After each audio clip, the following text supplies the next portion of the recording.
Hey guys, it's Cody Zilbermann, and I'm the drummer for Countervail.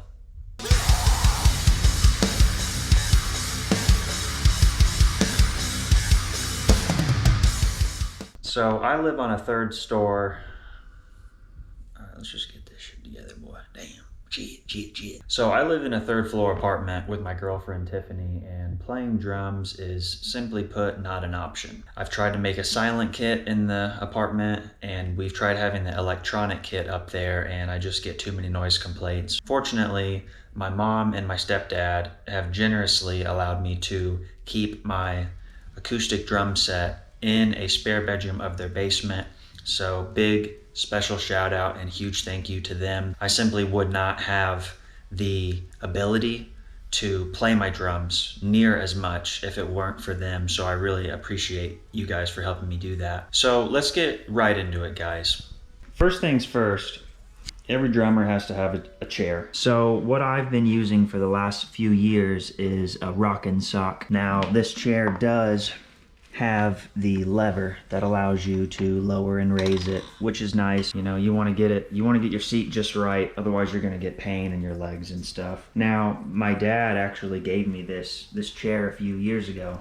I was going to hang out with my dad, and he said, "Hey, do you want this?" And I said, "Yeah." He said, "That's a neat little chair I found at a garage sale." I said, "Dad, that's a drum throne." And yes, I would love to have that. I know these retail for probably $250, and so, you know, that was great that my dad gave me that, and it's held up really good over the last, man, it's probably been 5 years I've had this thing. So that's the throne that I use. Taking it back to the kit as a whole, we have the Pearl Session Studio Select. These shells are a hybrid of birch and mahogany, and I've had a really good experience with these drums. They are high quality and they give us a really good sound live. We got a pretty cool Remo Power Stroke head, which is mostly for looks. We really liked the way that this head had the vintage looking aesthetic. And of course we got a nice CV decal there stamped on the front for, I think, probably 30 or 40 bucks at a local design shop. Now, I did say this is a 5-piece kit, but the 14-inch tom is the only top tom that I decided to use. There's actually a 12-inch tom, but we took that off a while back just because it didn't seem too relevant, and I could do a lot of fills without it. Up top we have the 14-inch tom, we have the 22-inch kick drum, we have the 16-inch floor tom, and then the 18-inch floor tom. I really like having two floor toms just for like that boom, boom, boom when you hit them at the same time. And I really like the ability to be able to do that when I want to. The snare drum that I use on this drum set is actually the Ludwig Superlight. And this is an 8x14-inch steel snare drum. It's a decent little snare, and I'm not an expert at tuning by any means, but with the right head and you get it cranked down, it has a pretty good pop, and I have no complaints with it. The heads that I've been running on the drum set are the Emperor coated on the snare drum. This is a beast of a snare head. I think it sounds really good, but most importantly, I have played it for months now and it hasn't popped or isn't showing any huge signs of wear. That's really important for me, and as I'll touch on later, I hit my drums really hard.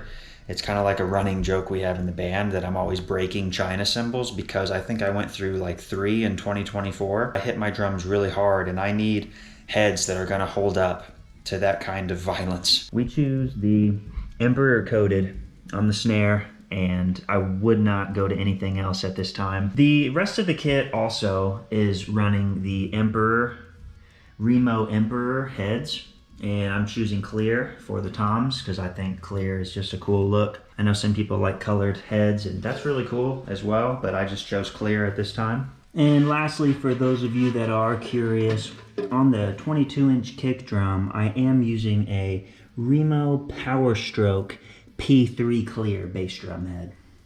In Countervail live shows, we use a kick trigger. So I'm using the Roland RT30K. And as you can see, I've got that mounted onto the hoop of my bass drum.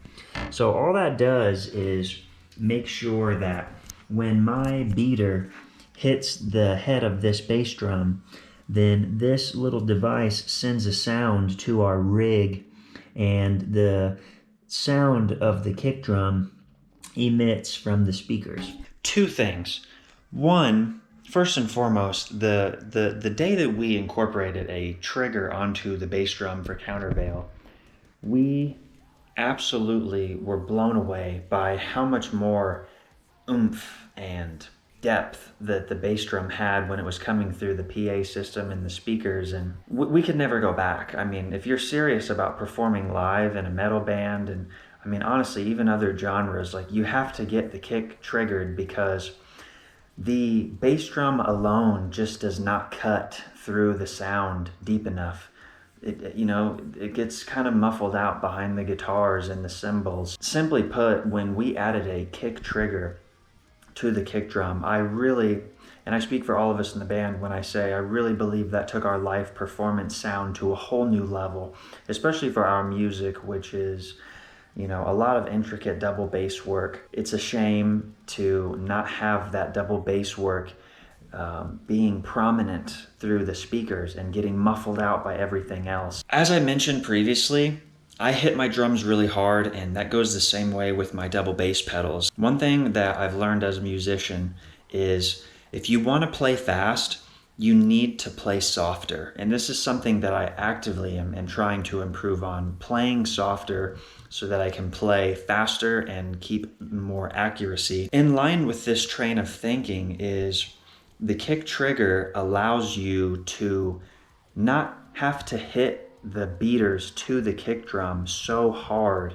because the trigger will register. If I wasn't using a kick trigger for the bass drum, then I might feel like I have to hit the double bass really hard during our shows for it to be heard. Because the kick trigger is going to emit the sound of the kick through the PA, I don't have to hit the double bass pedals nearly as hard. What does that mean? That means I can play a lot softer on my double pedal, and because I can play softer and all the hits still register, then I can play faster.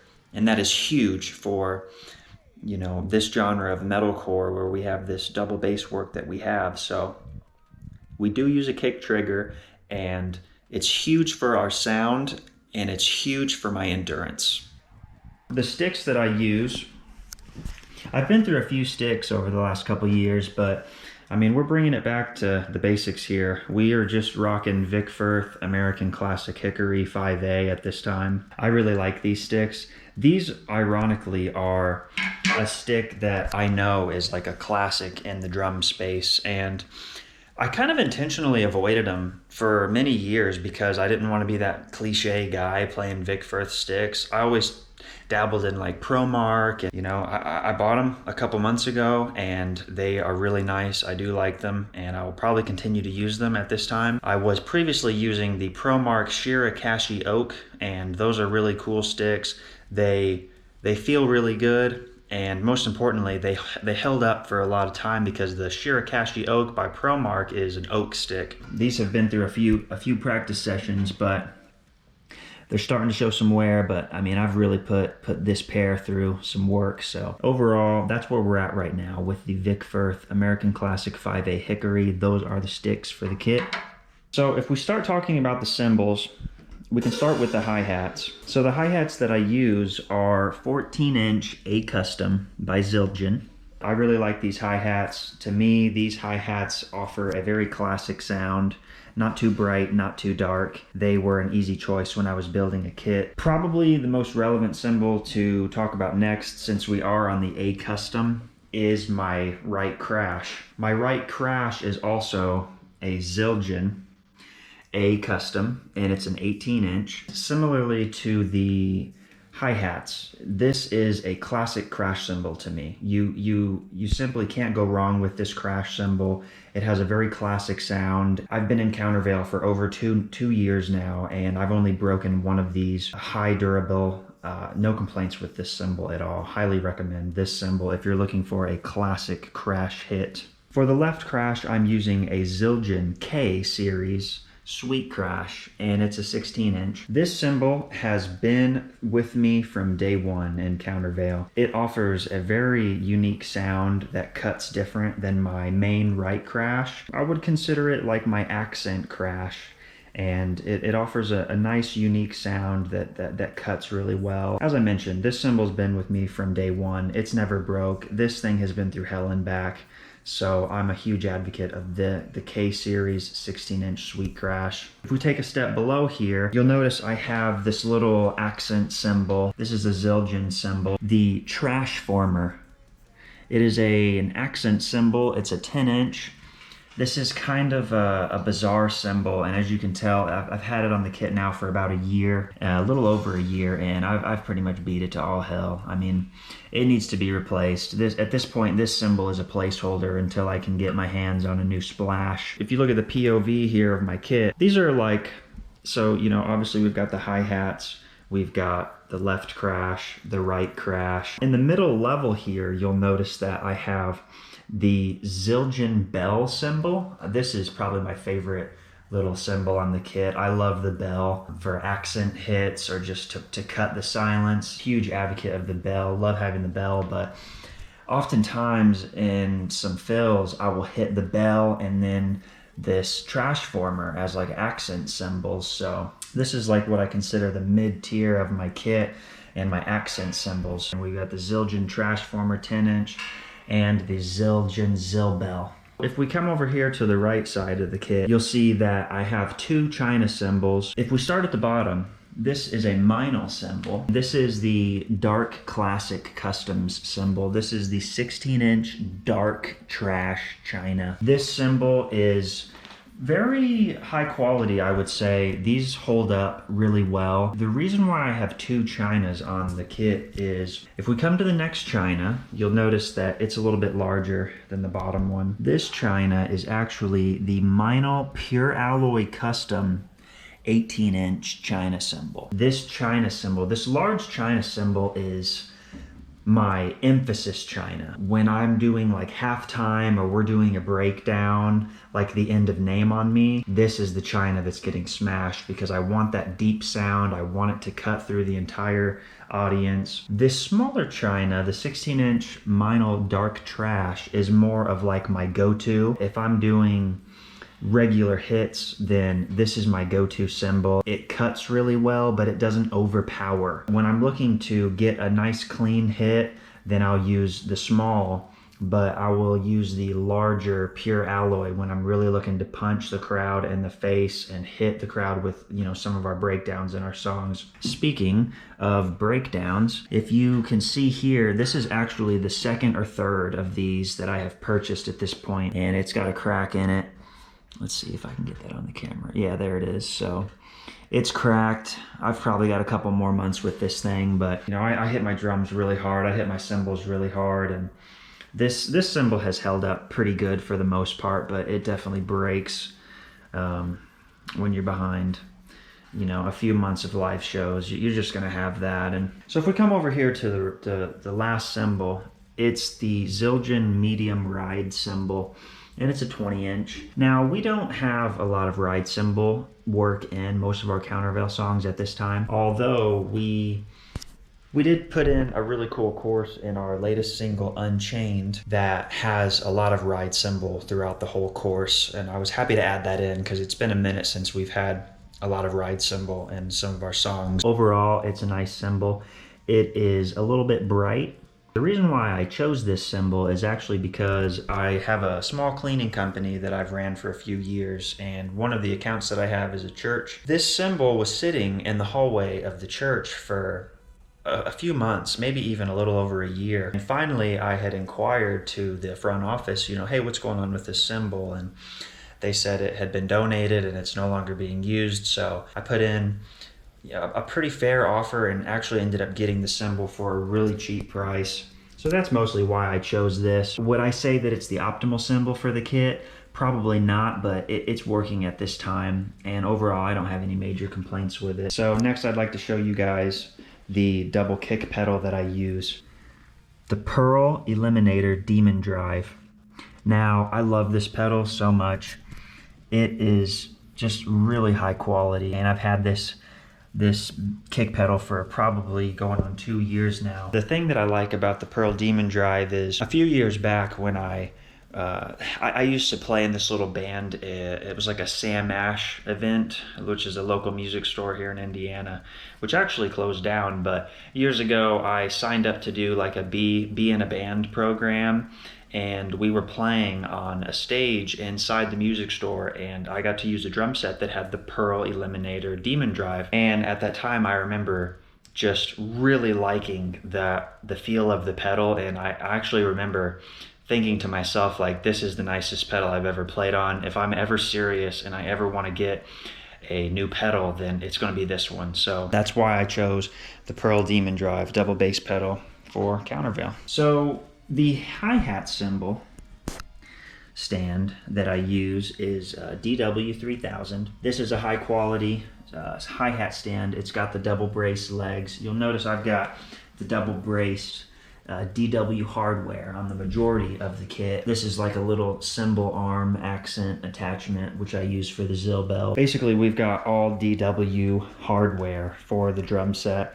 It's very high quality, it's very durable, and I don't have any issues with the cymbal stands falling apart or breaking down mid-show. And I mean, let's be honest, as a drummer, that's one of the biggest things that can go wrong during a live set is if you're hitting on your crash and then it falls down. I mean, that's going to really impact your set, and it's not going to be the image you want to put off. I rely on all the DW hardware that gets us through our shows comfortably, and we've never had any major issues with the hardware at all. So one thing, a lot of drummers either prefer to play, in a certain pair of shoes or even socks, or some drummers like to play with no shoes and socks. I wanted to take a second to discuss my shoe preference for playing drums, and I use just your standard high top Chuck Taylor Converse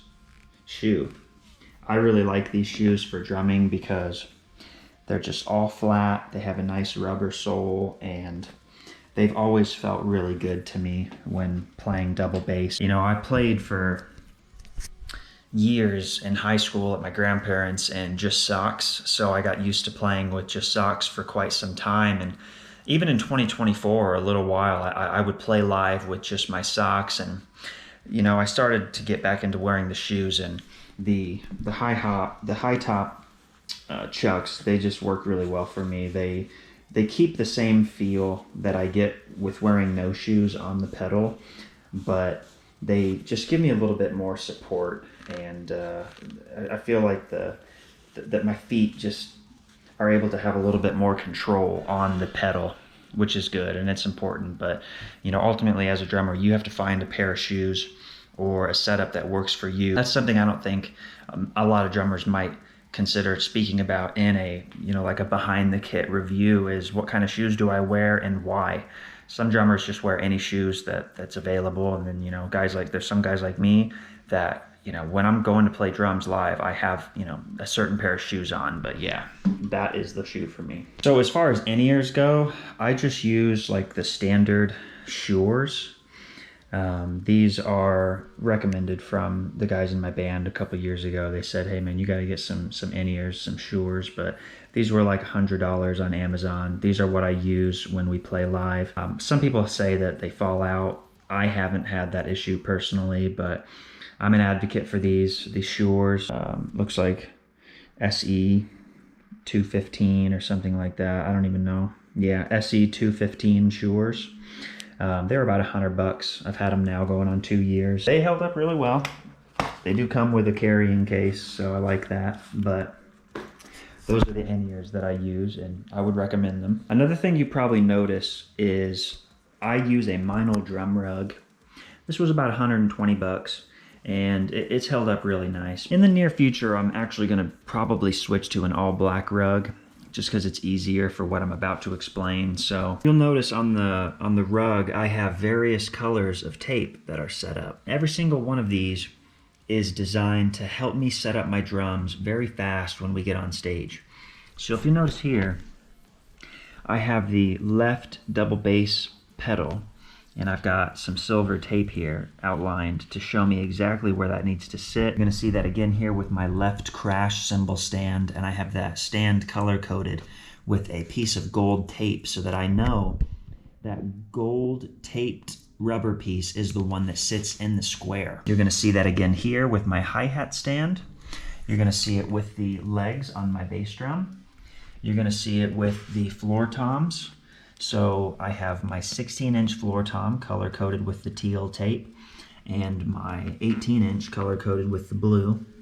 And then of course back in here you can see the chinas. That's a color coding system that I use to set up the drums really quickly when we get on stage. You know, it's very difficult at times, and a lot of people don't know this about when you're playing live music. When a band finishes their set and it's time for you to get on, you need to get your equipment on very quickly because there's only a small window that you have before you start to cut into your set time. So this color-coded tape system allows me to not even have to think when we get on stage. All I have to do when someone hands me a piece of gear, and you know, all the guys in my band normally help me get my kit up on stage really quick. The colored tape just helps to put everything in place really quickly so that I don't have to think, I don't have to sit behind the kit and wonder like, okay, is this in the right spot? Is my crash in the right spot?